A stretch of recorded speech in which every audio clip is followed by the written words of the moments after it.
Babangon sa makabayang serbisyo publiko.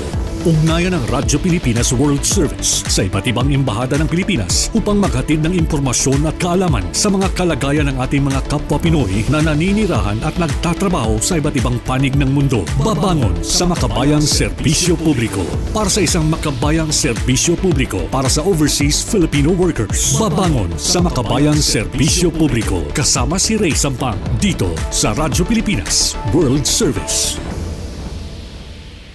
Uli po isang mapagpalang pagbati ngayong araw na ito, oras at araw dito sa Pilipinas. Ako po inyong lingkod, Ray Sampang, muli nag-aanyaya sa isa na lamang edisyon ng programang Babangon sa Makabayang Serbisyo Publiko. Ang programang Babangon sa Makabayang Serbisyo Publiko ay hatid po sa inyo ng inyong himpilang Radyo Pilipinas World Service. Ang Radyo Pilipinas World Service ay isa po sa mga himpilan ng Presidential Broadcast Service Bureau of Broadcast Services sa patnugot ng Presidential Communications Office. Kami po ay inyong susubaybayan sa pamamagitan ng ating Facebook Broadcast Live sa inyo pong mga Facebook browser. Type lamang Radyo Pilipinas World Service. Ganyan din sa ating YouTube channel. Sa inyo pong YouTube browser, type lamang Radyo Pilipinas World Service. At sa ating live real-time audio streaming. Sa inyo pong mga cellphone, laptops at desktop, pwede nyo pong i-download ng ating PBS Radio app. Kung kayo may hawak na smartphone, punta naman po kayo sa Google Play. At kung kayo may hawak naman na iPhone, punta po kayo sa App Store. At sa mga browser, i-type nyo lamang eBox PBS Receiver. E as in excellent, V as in victory, O as in October, X as in Xerox. At kapag na-download nyo na po yan, tap nyo lang at lalabas at makikita nyo na ang mga tile icon, mga himpilan sa ilalim ng Presidential Broadcast Service. Isa na po doon, of course, ang inyong himpilang Radyo Pilipinas World Service. Kami po ay nagsisimulang mag-broadcast alas 7 ng umaga hanggang sa susunod na araw, alas 3 hanggang alas 4 ng madaling araw po yan. Ganun po kahaba ang ating broadcast hours upang lalo po nating marating ang mas marami nating mga kababayan, di lamang dito sa Pilipinas, kundi kayong mga overseas Filipino workers or Filipino diaspora living and working abroad. Anumang oras, umaga man, tanghali, hapon, o gabi. Ayan. So please, paki-like and follow ang ating Radyo Pilipinas World Service Facebook page. Ganyan na rin po, paki-subscribe sa ating Radyo Pilipinas World Service YouTube channel. Okay? At sa araw po ito, mahalaga rin ang ating panayam sapagkat sa edisyong ito, pupunta po tayo sa bansang Romania. Ayan. So may, more particularly dito po sa Budapest. Ayan. Bucharest pala. Budapest tuloy. Bucharest, Romania. Ayan. Sige. And of course, makakasama po natin dyan ang ating Consul General, yung ating pong First Secretary ng Philippine Embassy sa Bucharest, Romania, Consul Siegfried T. Masangkay.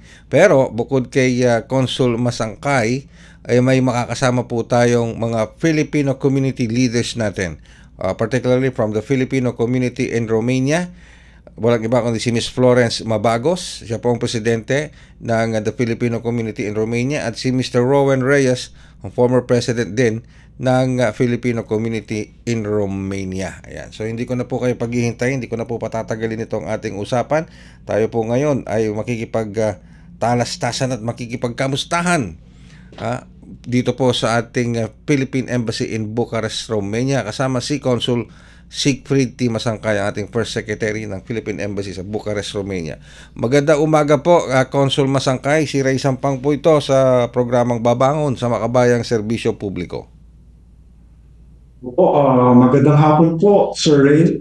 Ako po ay si Siegfried Masangkay, First Secretary and Consul na embahada natin sa Bucharest. Kasama ko rin po ngayong umaga dito sa Bucharest ay si Ms. Florence Mabagos, Presidente ng TFCR, at si Mr. Rowan Reyes, ang dating Presidente po ng TFCR po. At magandang hapon po ulit sa inyong lahat. At nagagalak po kami may imbitahan sa inyong programa.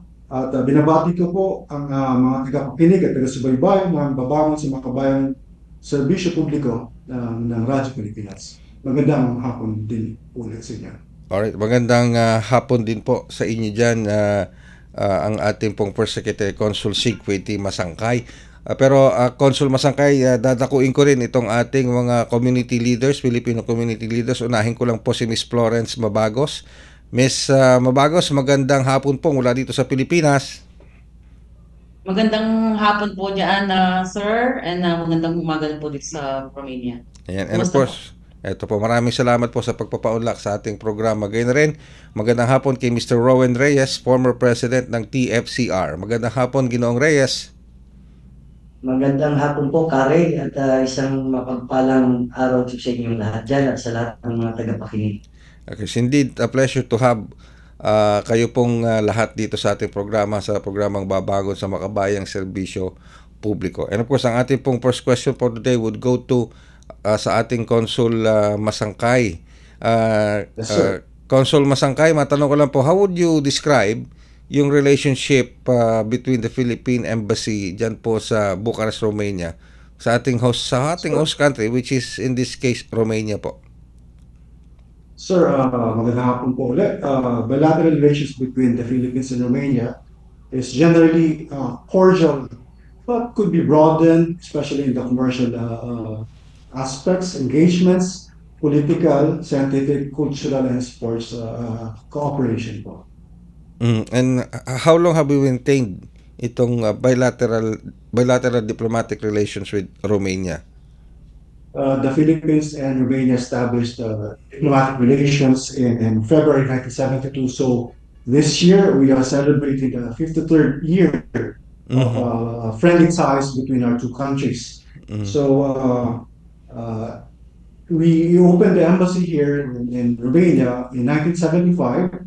But it was closed in 2012. So 12 years po tayong nakasarado dito. So at that time, nung sarado po yung embassy natin, bilateral engagements between Romania and the Philippines continued through our embassy in Budapest, Hungary. Okay. So alright. So okay. So nasara pala ang ating embahada dyan sa Bucharest for what? Opo. Mga 12 years, ano ho? Tama ba? 12 years old nagsarado po. So we opened it. Ako po yung nag-lead ng landing team dito sa Bucharest. So we opened it. We arrived here August 2024.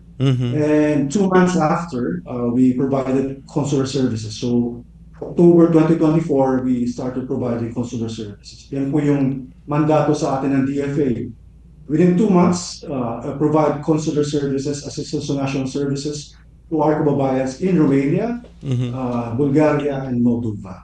Okay, alright. So, yun po sana ang susunod kong tanong, ano po, under po ang Bulgaria sa jurisdiction ng ating Philippine Embassy sa Romania? Tama po yan, sir.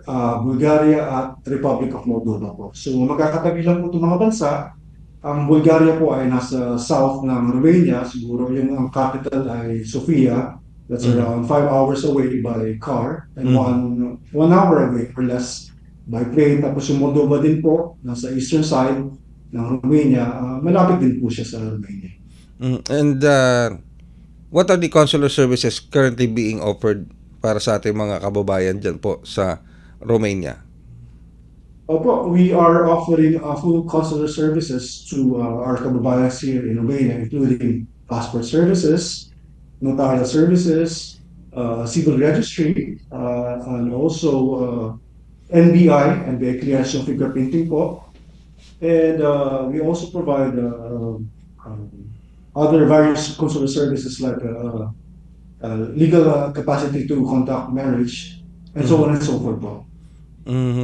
Alright. So, Yes, sir. ibig sabihin pala, Consul Masangkay, nung more than, sa loob ng 12 taon na walang embassy sa Bucharest, Romania, itong ating mga kababayan has to go all the way from Bucharest, Romania to Hungary para lamang po maproseso yung kanilang mga dokumento. Medyo, they have to travel to Hungary to avail of consular services. So, ano yun, medyo malayo po yun. So, they have to travel by plane by 1 hour or by car, siguro mga 8 hours Wow. to go to Budapest.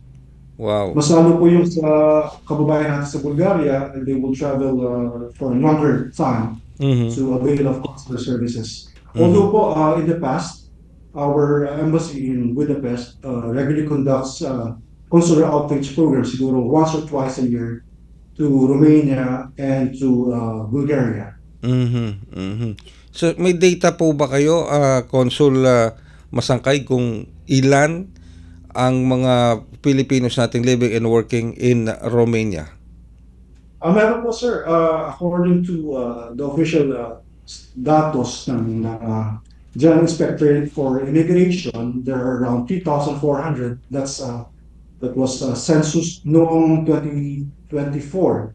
But according to our estimates, siguro dumami po ang mga Filipinos dito because Romania is actively hiring Filipino workers. So we estimate that there are around 4,000 to 5,000 Filipinos now in Romania.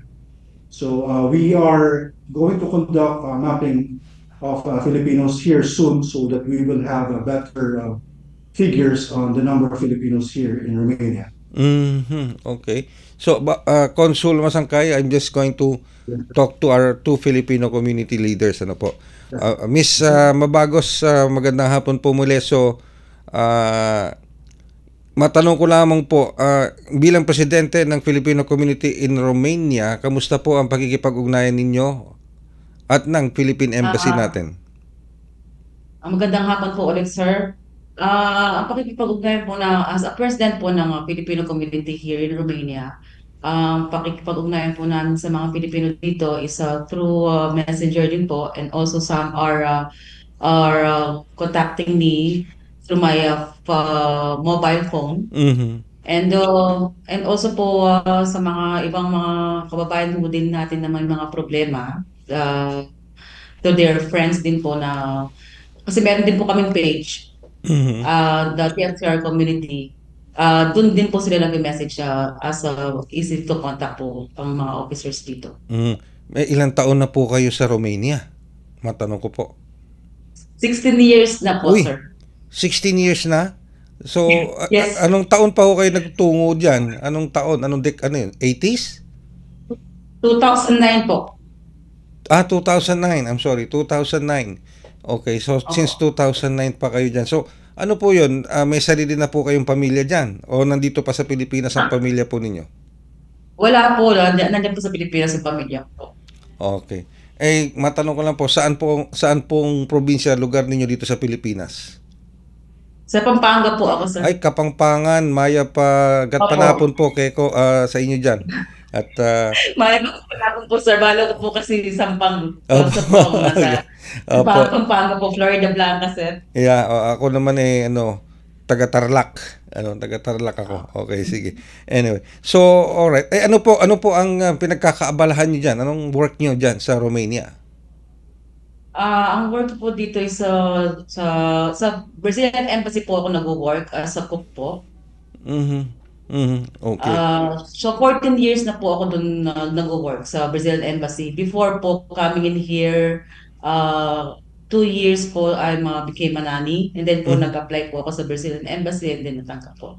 Wow, Then, okay. cook po ako dun sa Alright. Okay, sa Brazilian Embassy pala po kayo embassy po. nagtatrabaho. Alright. Okay. Miss Florence, dadakuin ko muna si Ginoong Reyes yung ating former president ng TFCR. Ginoong Reyes, magandang hapon po. Magandang hapon po, Kare, at maraming salamat po sa inyong pag-anyaya sa amin dito. Opo, maraming salamat din po sa pagpapaunlak. Yan, tanong ko rin po, tulad ng tanong ko kay Miss Florence, ilang taon na po ba kayo dyan sa Romania?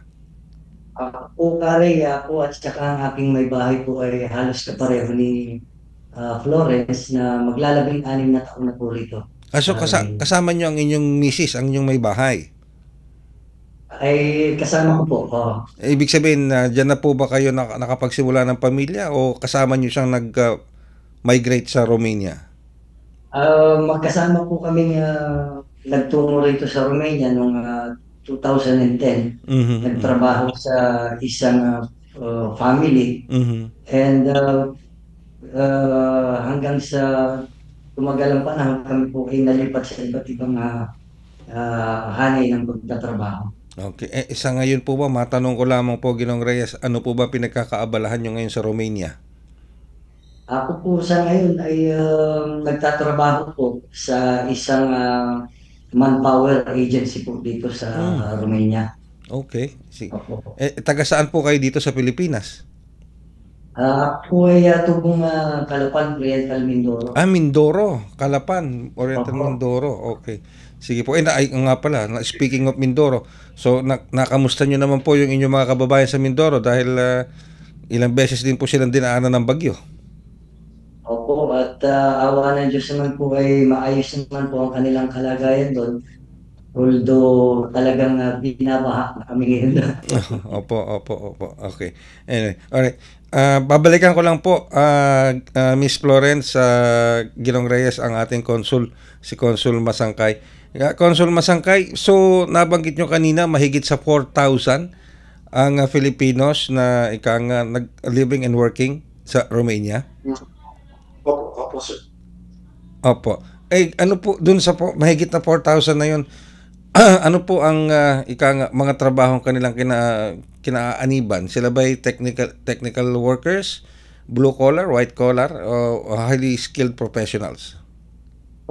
Sir, ang karamihan po ng mga Filipinos dito ay nagtatrabaho as household service workers, Mhm. namin sa mga bahay po ng mga Romanians. Mhm. Meron din po tayo ito nagtatrabaho sa industries. Like for example, we went to Tulcea, the eastern part of Romania. Mhm. Meron po tayo mga Filipinos doon working as welders, pipefitters, mga skilled workers o sa shipbuilding, shipyards doon. Mhm. Meron din po tayo mga professionals dito sa nagtuturo. Meron din po tayo professionals working in multinational companies like PricewaterhouseCoopers. Mhm. And we have also Filipinos working here as lorry drivers po. Kasi po ang Romania ay nag-accede, full accession na po sa Schengen. So marami na po rin nare-recruit ng mga truck drivers, lorry drivers dito sa Romania. Oh, okay, sige. Pero matanong ko lamang po ano ba yung mga problemang kinakaharap ng ating o hinaharap ng ating mga kababayan diyan while they're living and working in Romania na inilalapit po at binibigyang tugon ng ating embahada? Opo, so ang pinakamadalas po mga problema na tinutugon sa atin ng ating mga kababayan dito ay of course, non-payment of overtime salaries, palit-kontrata o contract substitution, long work hours, contract violations, saka transfer of employers po. Yun po yung pinaka-common na mga labor issues ng ating mga kababayan dito sa Romania. Wala naman po na idudulog sa ating embahada na mga kaso ng illegal recruitment. Illegal recruitment po, mangilang-ilan po. But usually ang problema po natin dito ay yung mga Filipinos who did not, yung mga direct hires po from third countries who did not go through the rigorous deployment infrastructure and procedures sa Pilipinas. So dito po nagkakaroon sila ng problema. But fortunately po, nagbukas po ang ating labor office, MW office Budapest, kakabukas lang po last year. So may katuwang na po ang embassy para tulungan ang ating mga Filipinos, ang ating mga kababayan dito na nagkakaroon ng problema sa employment nila. So nagbukas po ang ating labor office sa Budapest, if I remember correctly, November last year. So we are in close coordination with them for labor matters such as this po.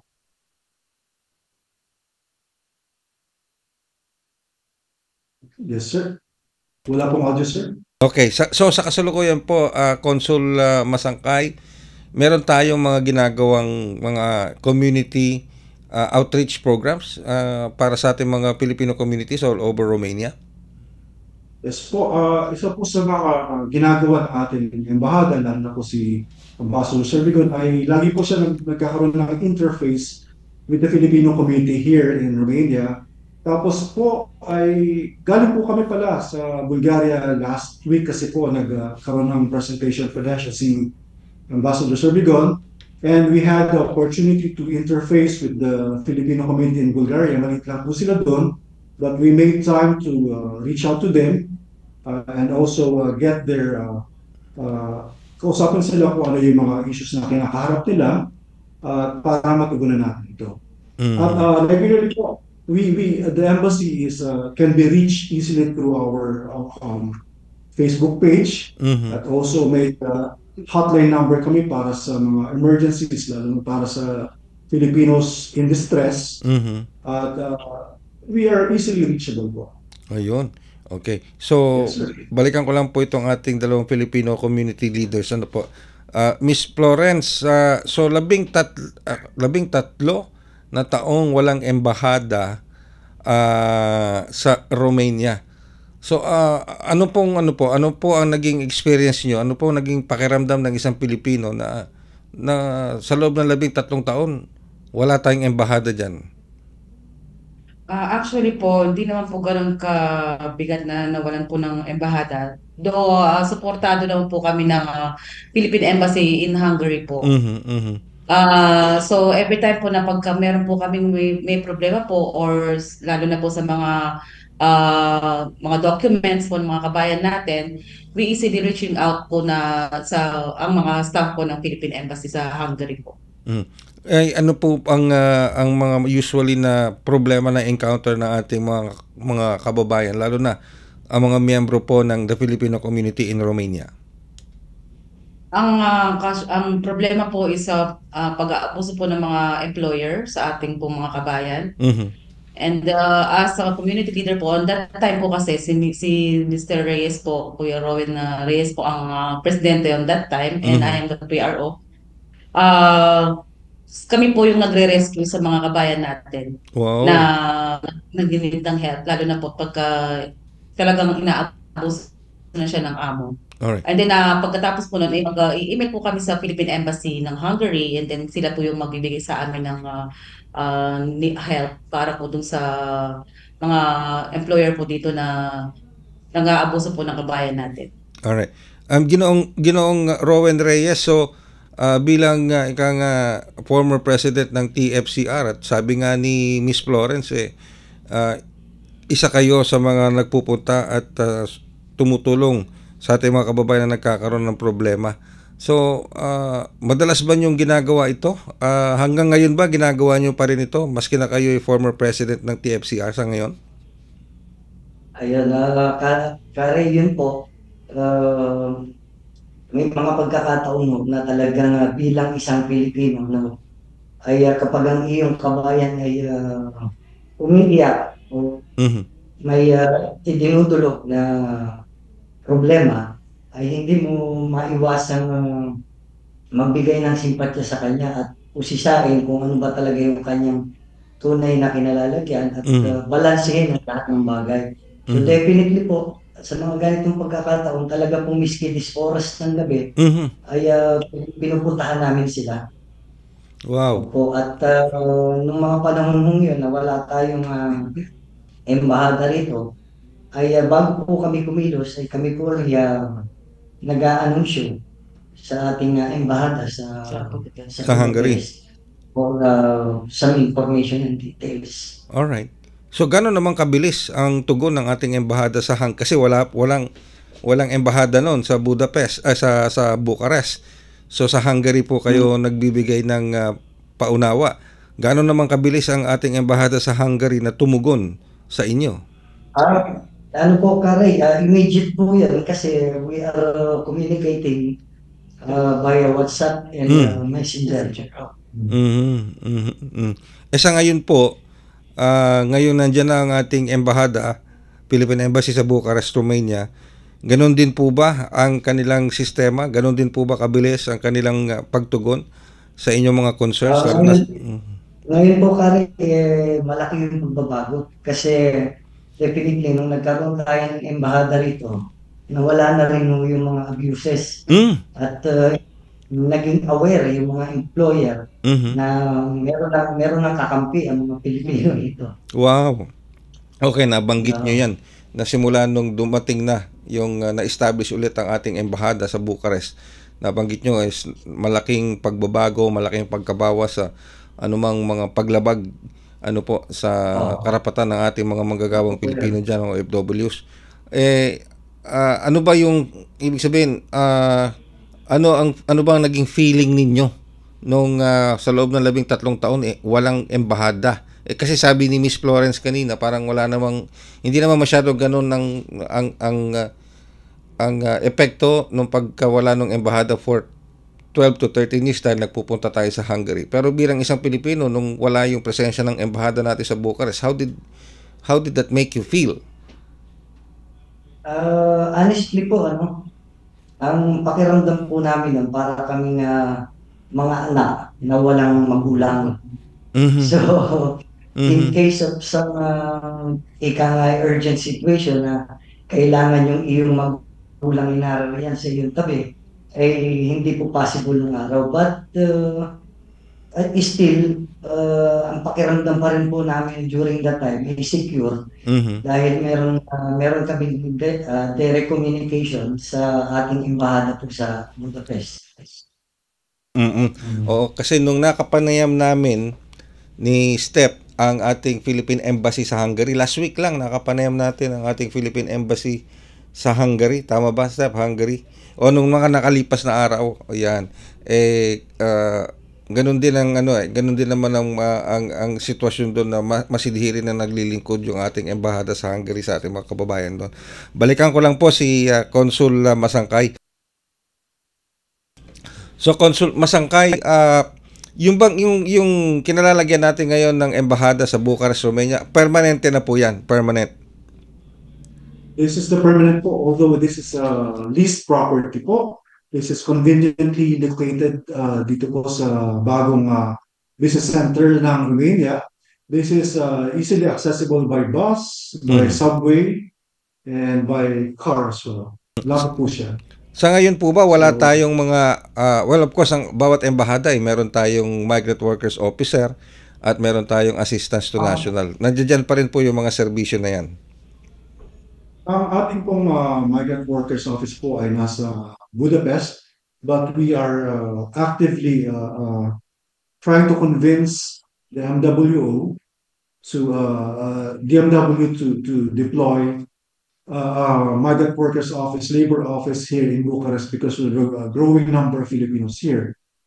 Dito po sa embahada po, meron po tayong assistance to national section. Ang aking pong kasamahan si Consul Iris ay siya po ang namumuno dito. Kasama din po niya ang isang ating colleague, si Mr. Sonny Socolito as a staff po.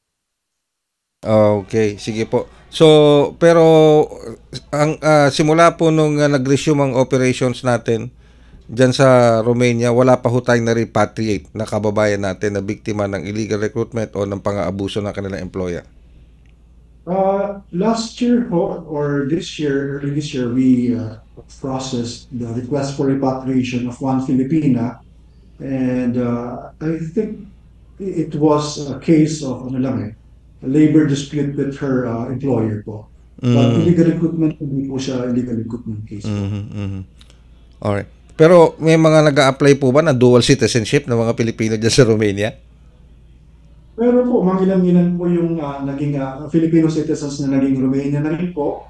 Siguro mga konti lang po siya kasi medyo mahaba po yung requirements para maging Romanian citizen. Although, meron na po tayong mga Filipino workers dito who have been here for a long time na permanent resident na sa Romania po.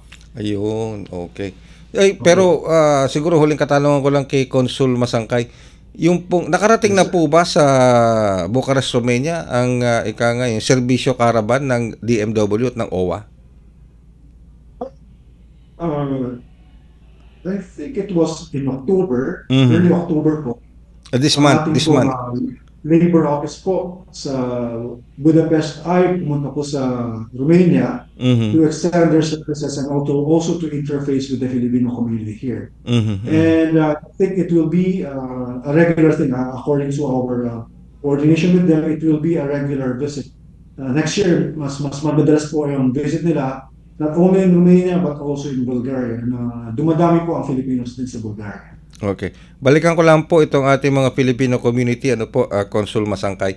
Miss Florence, nakapag-deliver ba sa inyo o nakatanggap ba kayo ng serbisyo? Nagkaroon ba kayo ng pagkakataon na ma-experience itong serbisyo caravan ng DMW at ng OWA? Opo, actually po last 2 or 3 years ago, nagkaroon po ng consular service po ang DMW dito.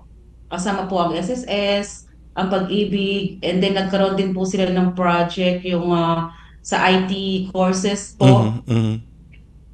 Kaya po, okay lang po yung service ng DMW, tsaka ang kailangan lang po talaga is sir yung talagang verification of contract po. Ayun po talagang kailangan.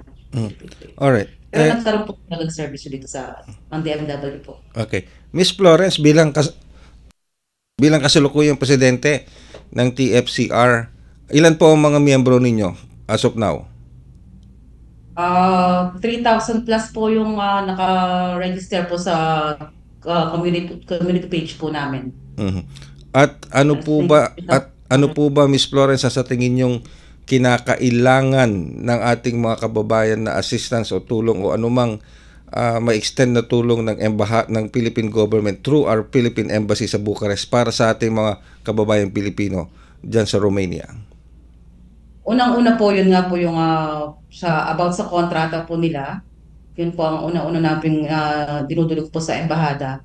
Dahil yun po ang kadalasan na problema ng mga kababayan natin dito, lalo na yung mga overtime na walang no payment, overtime, tapos po yung mga ibang mga kababayan din natin na which is, sabi nga na lesson na nga yung pang-aabuso dahil nandito na nga ang embassy. Pero ang pinaka-main na kailangan po ng Pilipino natin dito is verification of contract po. Yun po ang... verification of contract? Opo. Alright. Well, Consul Masangkay, yung po bang verification of contract ay natutugunan ng ating embahada? Ang verification of contracts po ay being undertaken by our labor office in Budapest po. That's why we are requesting na magkaroon po dito ng labor office din sa Romania para mabilis po matugunan ang pangangailangan ng ating mga kababayan dito na kailangan ng verification of contract services po. Ayun, okay. Okay, alright.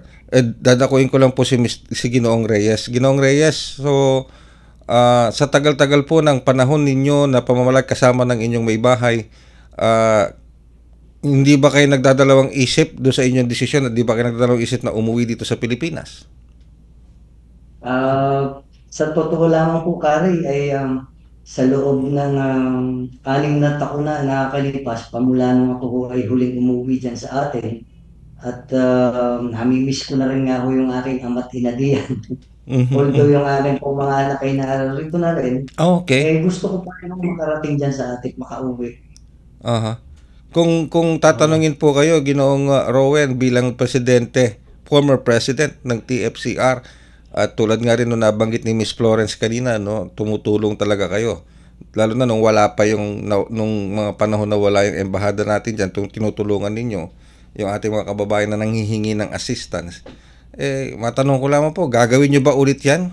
Kung sakaling bigyan kayo ulit ng choice, ng pamimiliin kayo, gagawin nyo ba ulit yan? Kare, bilang isang Pilipino at yung puso po natin Pilipino, kahit anong oras po, Kare, ako po ay handang tumulong at naririto lamang po para sa ating mga kababayan at ganoon din po sa ating mga kasamahan sa embahada. At lagi po kaming bukas ang aming linya at pakikipag-ugnayan sa bawat isa. Okay. So, bilang huling mensahe po ninyo, Ginoong Ro, bago ko dumako kay Miss Florence, ano po ba ang mensahe ninyo, Ginoong Reyes, sa ating embahada, lalo na kay Consul Masangkay at sa ating ambassador? Ano po ba ang inyong mensahe, lalo na sa ating mga kababayan dyan sa Romania? Opo, Kare, maraming salamat po ulit. Ang aking pong masasabi para sa ating mga kasamahan sa embahada, lalo kay Consul Siegfried at kay Ambassador Noel, sa buong staff po ng ating Philippine Embassy rito, ay isa hong taus-pusong pagpapasalamat sapagkat yung pinangarap namin nung araw na muling mabuksan ng embahada dito ay natugunan na at nagkatotoo na po. Yung pangarap dati ay ngayon ay katuparan at realidad na para sa aming lahat.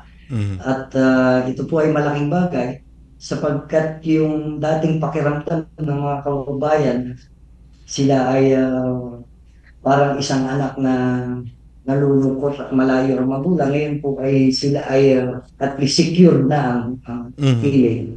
At ito po ay aming pinagpapasalamat, lalong lahat higit sa lahat sa ating gobyerno sa pagkakalog muli ng ating embahada ng Pilipinas po rito. At taos-pusang pasasalamat. Alright. Okay, maraming salamat po Ginoong Reyes po sa papaudak sa ating programa. Dadako po ako ngayon kay Miss Florence Mabagos. Miss Florence, ano naman po ang mensahe ninyo sa ating embahada, lalo na sa ating consul, ating first secretary ng Philippine Embassy sa Bucharest, Romania, kay Consul Masangkay, maging sa ating butihing ambassador sa Romania? Yun nga po, unang-unang nagpapasalamat po kami sa kanilang madaling aksyon lalo na po sa problema ng mga kababayan natin. At napakadali po nilang i-reach out. At hindi po kami nangingindi na lumapit po sa kanila agad-agad. At napakadali din po nilang ma-approach. At kami po nagpapasalamat ng taos-puso po sa kanilang lahat. Gawa ng kami po natutulungan at lagi po silang nandiyan para sa aming mga kababayan dito sa Romania. Alright. Na hindi na po namin na-feel na kami po yung alone na. Nandiyan po sila lagi. Yan, oo. Okay, thank you very much po. Salamat po ulit. Oh, yeah. So meron kayong Facebook page, no? Yung The Filipino Community in Romania. Facebook page nyo ito. Meron po. Ayan. Opo, meron po. Sige, ipapalo po namin yan, ha? Yung inyo pong yung TFCR, yung ating The Filipino Community in Romania. Pero siyempre, kaya wag kayo magugulat, baka pakita nyo, follower nyo na kami. Yeah. Okay. Sige, maraming salamat po. Pero dadako muna ako kay Consul Sigpiti Masangkay, ang ating First Secretary ng Philippine Embassy sa Bucharest, Romania. Consul Masangkay, narinig po nyo yung mga mensahe ng ating mga Filipino leaders dyan sa Bucharest, Romania. Ano naman po ang mensahe ninyo sa kanila? Nakakataba po ng puso na marinig ang mga sinabi ng ating mga Filipino community leaders. At dahil po dyan ay lalo namin pag-iigihan at pagtatrabaho para matulungan sila sa lahat ng kanilang pangangailangan dito to promote and protect their welfare here in Romania. But also, we doing our best para yung migration ng labor natin ay not only to be the only option, but just a choice. So, kailangan po natin patatagin ang ekonomiya ng Pilipinas, and we are, as part of our job, provide to promote trade and investments to the Philippines. So, yan po ang ating gagawin para hindi na po kailangan lumabas ng bansa ng Pilipino para makapaghanap ng gainful employment. Yan po ang ating pinaka-end goal po. Alright. Well, napaka aluwalang pakinggan, napakasarap pakinggan.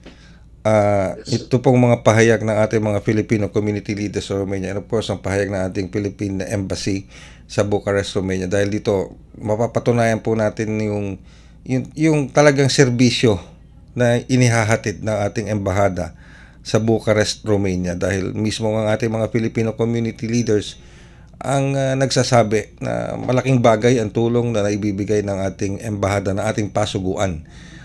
Yung kasing hindi po nyo natatanong yung nagkaroon din kami ng pagkakataon ma-interview ang ating Philippine Embassy sa Ireland. Ang Ireland din pala ay nawala ng I think 13 or 16 years din.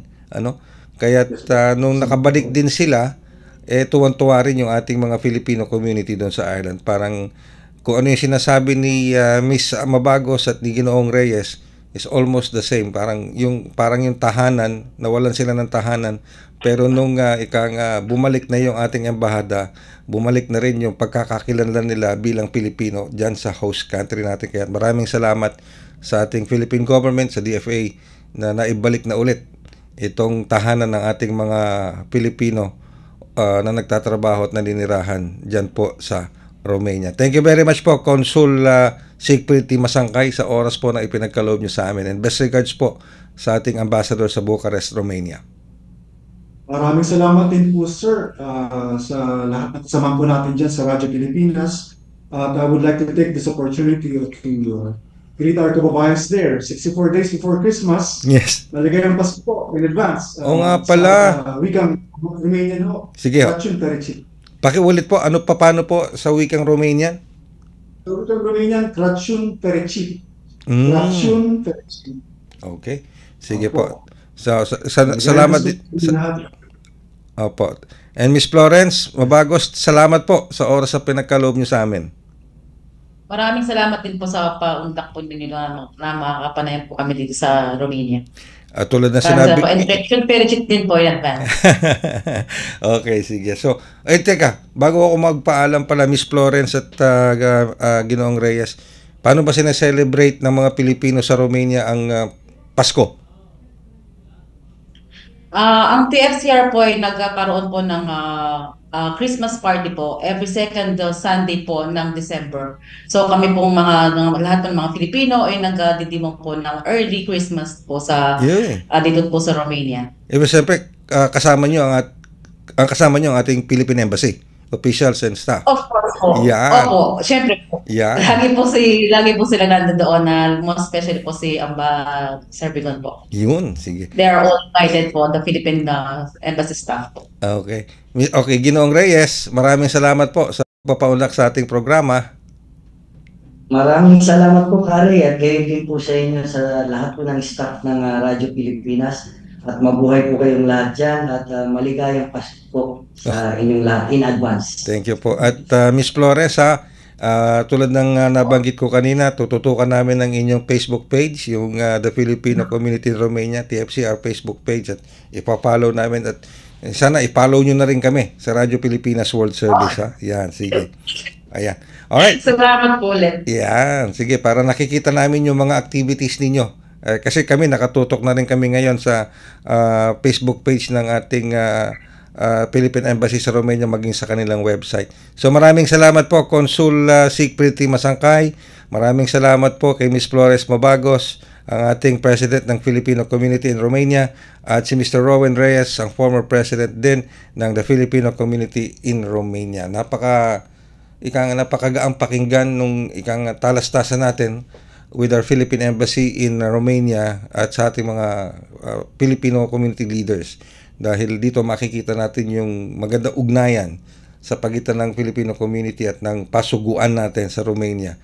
Yun ang importante, yung maganda yung communication para po yung anumang mga issue, anumang mga concern, problema ay napaparating sa ating mga opisyal at staff ng ating pasuguan sa Bucharest, Romania, na tinutugunan naman na ating embassy doon. Maraming salamat po sa inyong pagsubaybay sa isa na namang edisyon ng programang Babangon sa Makabayang Serbisyo Publiko.